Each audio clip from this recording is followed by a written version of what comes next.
Okay, Matt, so talk about the process, like when the convention would be on the ballot, because there's, I think, 3 different times that it has to be on the ballot. Some of you, I didn't print enough of these to bring with me, unfortunately, but some of you have these, and there's a timeline, proposed timeline for the Constitutional Convention on the back. And I say we're about a week, 10 days away from submitting our language for title and summary.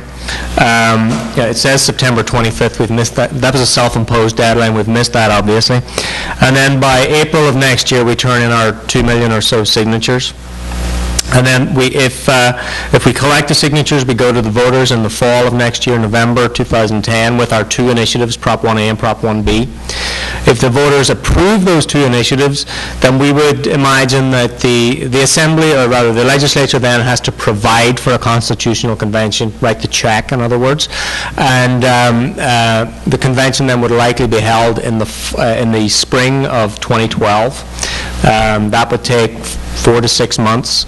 Then the Constitutional Convention would have the authority to call a special election for the voters to approve the final outcome of that Constitutional Convention. The conventioneers can also, say, well, we don't want to go in 2012, we want to go in 2013, but we would hope they would go in 2012 because, as Dennis referred to, there's a crisis, and we don't want to waste a good crisis by letting this thing drag on for too long. So we would imagine that the voters would get the final say in the fall of 2012.